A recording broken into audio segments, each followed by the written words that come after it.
So things were changing. Do you remember Kristallnacht? Well, that was in Germany. We have it in the paper. Was there any kind of repercussion, anything at all in your city?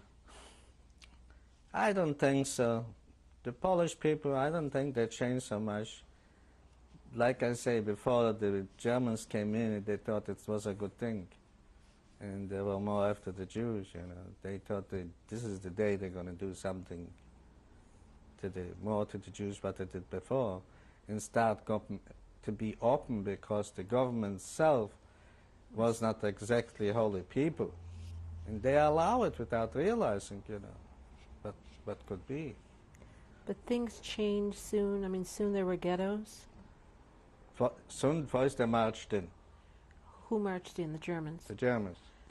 They marched in September 39.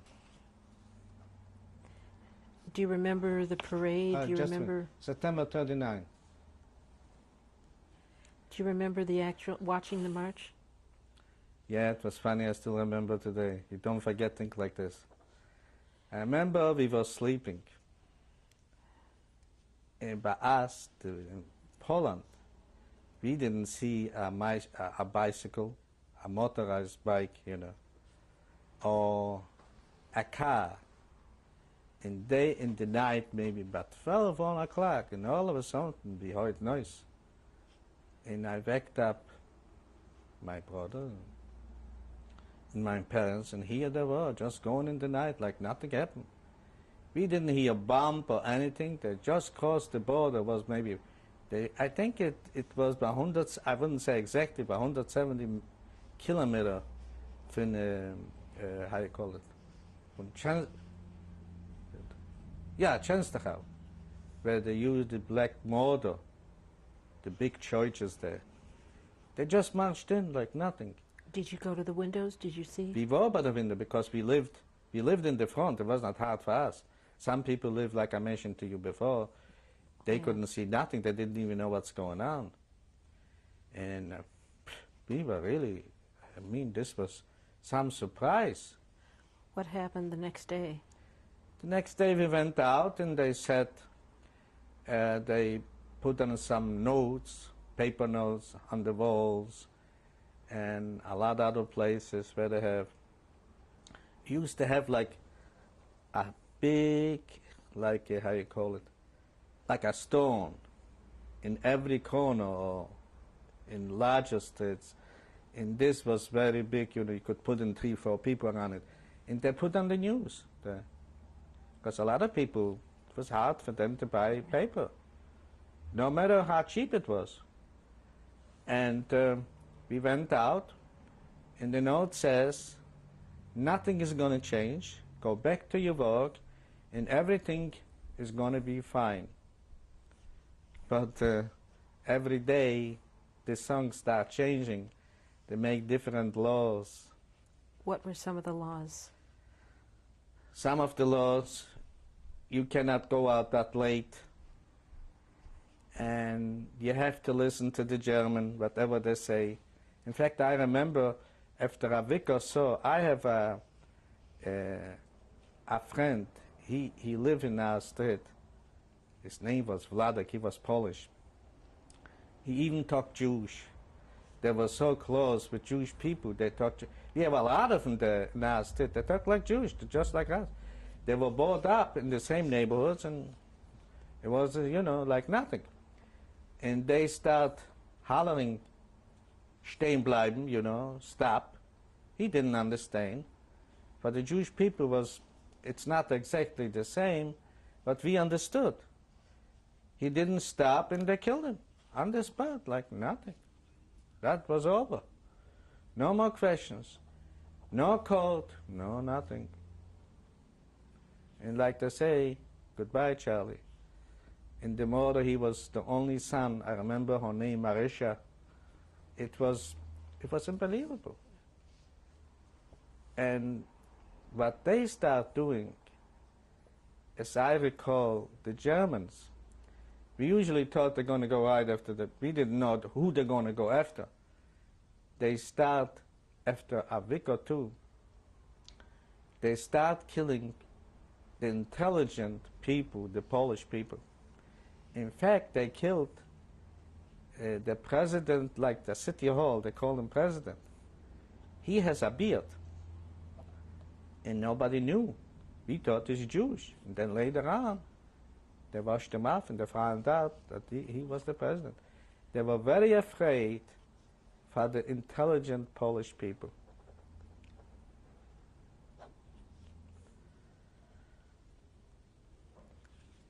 When did things start becoming more ghetto-like? It was not right away a ghetto. We still could go out. In fact, I think I was risking a lot of time. We went out, let's say 5, 6 o'clock, was already dark. And we went out on the street and looking where the headquarters is and all that stuff. I don't know, I just don't understand why I did it. But we were young, you know. And we thought, let's take a look. We went in the night. It usually used to be pretty quiet in the night. And this did go on a nice while. And all of a sudden it got that the Germans, they needed people to work. They start grabbing people on the street. That was their doing. But they still let you go home after so many hours or whatever, how long they needed. But later on, the United Jewish Committee in our city, which was made up from the Germans, they called them what they wanted all the time. They were told every day how many people they're going to need in that or that place. And they did have to deliver. They got a list from the Jewish people, and you got, you know, phones. We didn't have a phone. They give you, they send somebody and they said, you got to come tomorrow and you go in that place. And if you went from that place, from one place that they congregate the Jewish people, you have to go in line nice, you know, and sing their songs. Don't ask. It was a pleasure to listen to their songs every day. Deutschland, Deutschland über alles. You know what that means? Germany overall. We wanted the whole world. Today this, and tomorrow the whole world. Now you were called upon. Oh, I was to do called this lots work. of time. What kind of work did you do? We were called, we have a place, it was once, belonged to a Jewish guy. His name was Agansky. He was a very rich man. They have stones. They delivered stones from to all over, who knows how far they go. In fact, we were a little related to him. And we used to knock from big stones to take big hammers and knock them in small pieces. And this was a lot of time in the job, and then my brother, should rest in peace, they grabbed them, they grabbed who anybody could go. And then where I used to live, it was a Jewish school teaching Polish, naturally. It was like 8 classes. It was a big place where I used to live, the back of our house. And we used to hide there. They shouldn't find us. It wasn't a joke. We used to watch them. You were caught, you were caught. You never know what's going to happen, you know. And this did go on for a long time. And I remember so clearly today, you might laugh at what I'm going to tell you now. My mother, should rest in peace. You guys are going to think it's funny too, so don't laugh. She has a mother. I mean, my mother. She has a mother. And her father was very religious.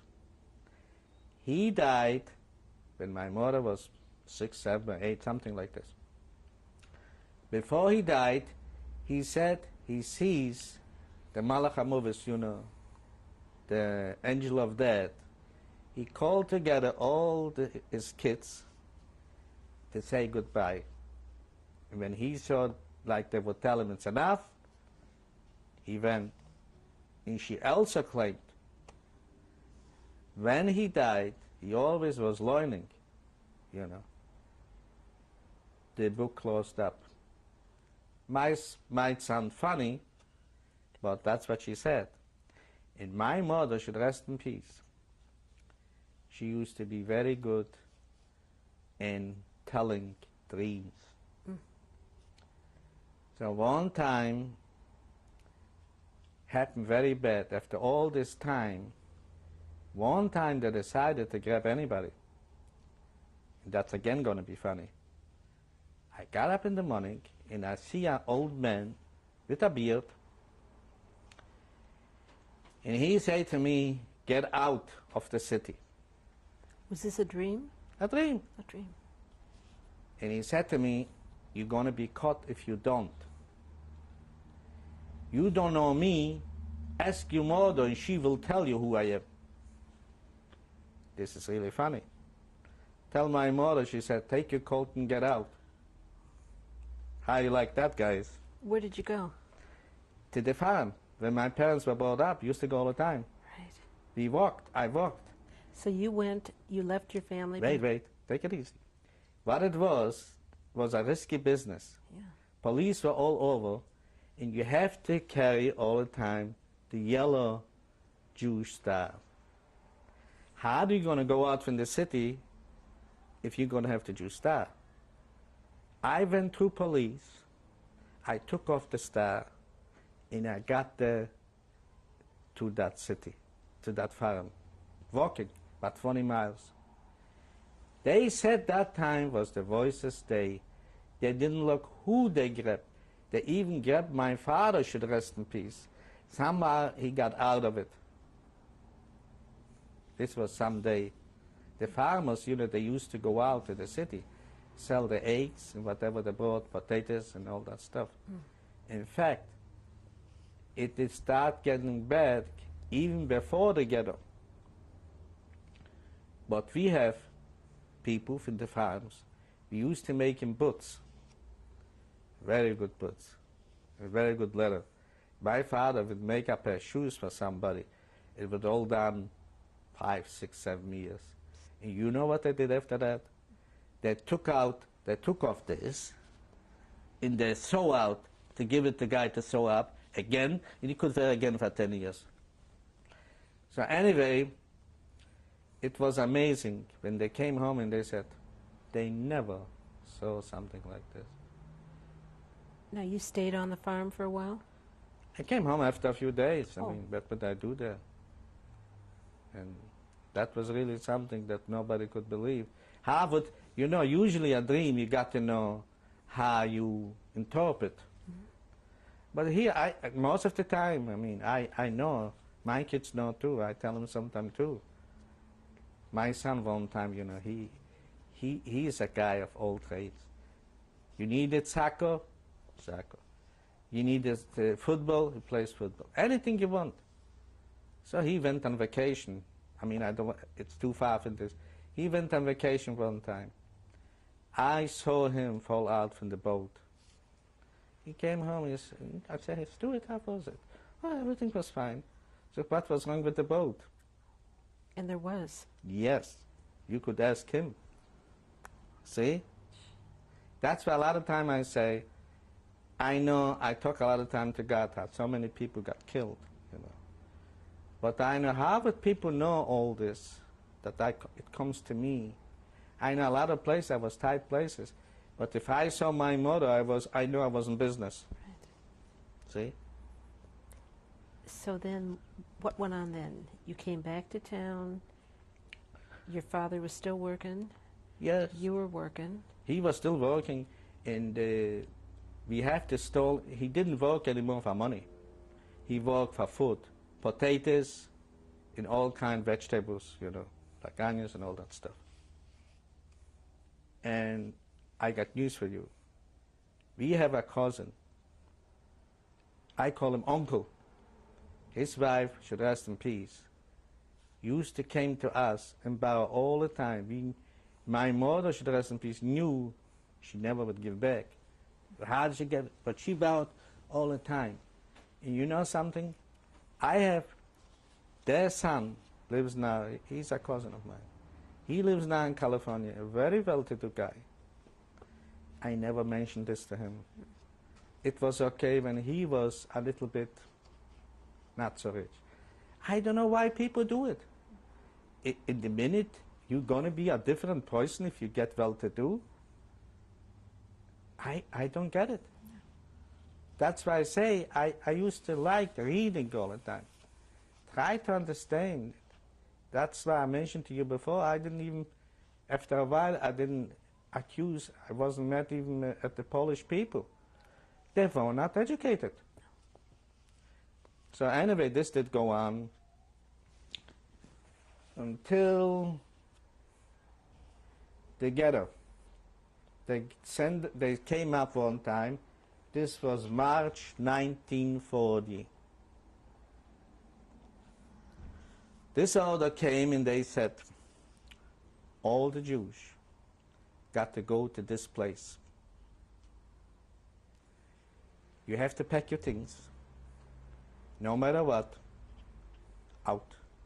But the funniest thing, a lot of people didn't have, the place was so small for everybody. If they went out for an apartment, they couldn't go to another apartment, it was not enough.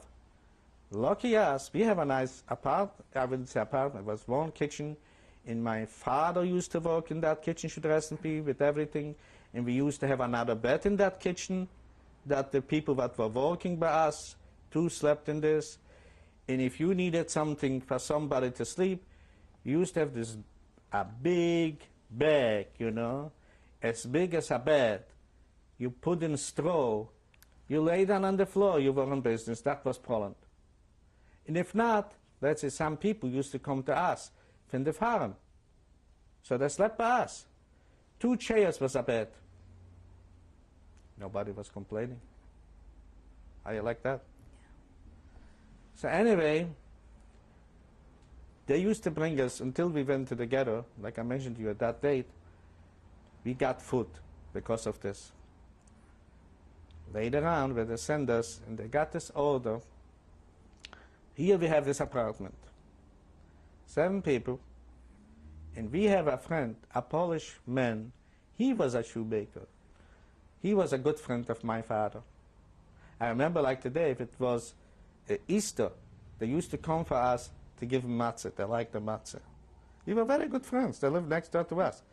But later on, somehow, they got a little money, and they bought themselves a house, not too far from us, but very small. There were maybe 4 people. What they have is a little kitchen. I would say maybe from there till here. And then they have a bedroom. And we were lucky because he went in to our apartment.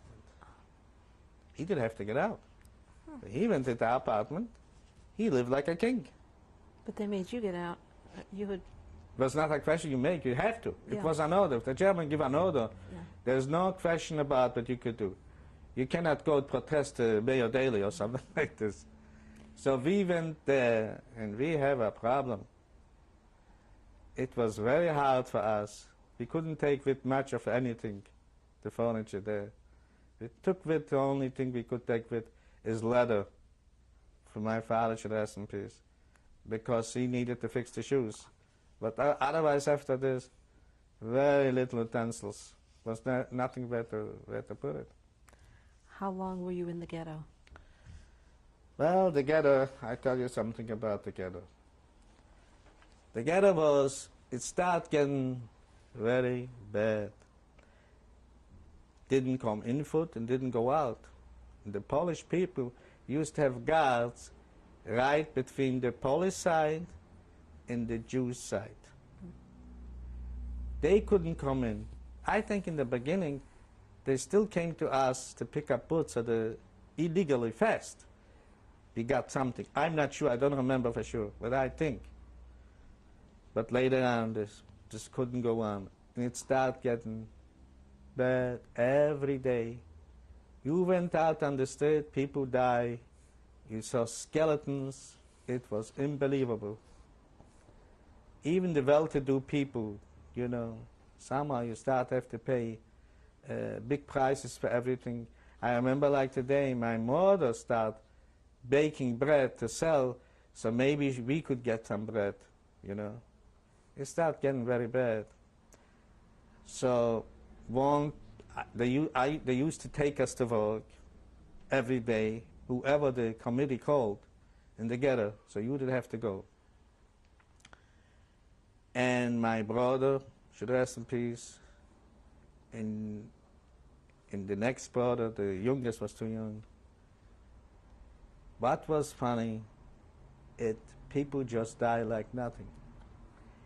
And it started getting typhus. And I don't think the hospital was great. And I remember like the day I got typhus too. But what was the typhus? We were so hungry. Somehow I didn't care nothing how sick I was. And as long as I could, I did hold out. And when I was close to be over, I went to the hospital. Because they caught me. They said, you got typhus. So I went to the hospital, and there we have some people that they did have to eat, more well-to-do people. And they didn't want to eat. So the noise, or the noise didn't see, the people that could more eat or walk a little bit, we ate. And we hold out the typhus. Why didn't you want to go to the hospital earlier? Because we believe the hospital is worse than outside. Ah. And you always were afraid sometimes somebody, maybe the Germans could come in and who know what to do. We were very scared. It was scary business. So we used to go to work. I remember one time after I went to work and we didn't have it what to fire up the oven. We have to knock down fence. We used to knock down trees, and we need coal. You know, coal. We used to burn the wood and coal. And I took home maybe 2 or 3 pieces coal. And a German caught me. He said I stole. I said, what do you want me to do? I told him, do what you want. You want to kill me? Go ahead. I told him. It's your pleasure. He didn't do nothing. He just let me go home. Huh. It's no joke. Because I went in the street, I was like half, care or not. It's a funny thing with people when they don't have nothing. You don't care if you're dead. So after this did go on for a while. And I have a brother. He was, wait a minute. I was first, second, sister, the fourth. He was more, he was more like a little gambler. He said one time, it's getting hard. He used to go to the Polish neighborhood. They could have killed him every day when he went out. And he went to my father's friend and he bought stuff. He risked a lot of things. I still don't remember how he did it. And my mother, should rest in peace, she was a very gentle woman. She couldn't take it, but she knew what can she do. So at one day, that guy, the fourth of mine, he don't come home. Nobody home. We run around. We're not talking about telephones here. We're talking walking all over. My mother, should rest in peace, I thought the doors are going to be knocked out. She was knocking her head in the door. And we looked all over. Finally, I said to my mother, I knew she has a friend. And she was a fortune teller. And I said to her, let's go and try to quiet her down. Let's go and see what she's going to say. And it's not like a fortune teller you say, here, you want to make money. She was a fortune teller. We go to her, and she said, my mother's name was Hannah. She said, Hannah, don't worry. He's fine. He is eating like a horse. He's going to come home a few days. He is someplace where he eats and everything. Fine. It took maybe, she was quieter down. It took maybe 3 or 4 days. Excuse me.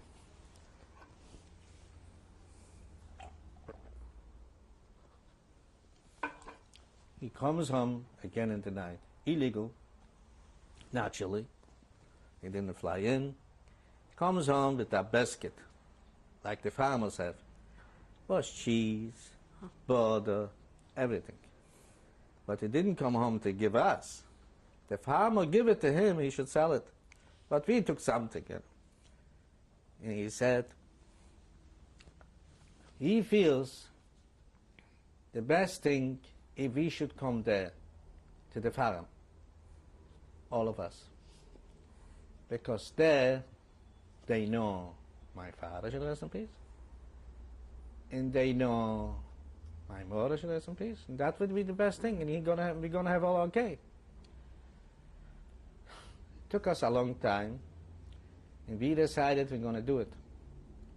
And we left only my sister there, that nobody should take the apartment, God forbid. And then she has, we have a little cart, not too much to get food. So she have, in all of us, I don't know if it still was enough for her. And we went there to the farm at one night. And we decided, he was my mother's, what do you call this, stepbrother. To tell him to come. Whenever, if it's going to be good, he should come there too. Okay. So we went there. At first we got a nice place where to be. What was that? You know, soldiers, they used to call the men what ran the farm, used to call them Polish soldiers. It's like here would be a little mayor in a small city. So we were maybe a month or something by one farmer. Everything was nice. And all of a sudden they came, they said, we have no right to be together in a Polish house that we should rent for him. Who said? The soldiers, this mayor. And he knew my father. It didn't mean a thing. Excuse me. So we looked around, we asked around the farmers, and one guy, he gave us like a barn, not like a barn, a big one you see here. He just put the wood for the winter. So he gave it to us, he rented to us. No floor, no nothing. And all 7 of us, the whole thing was maybe from there till here.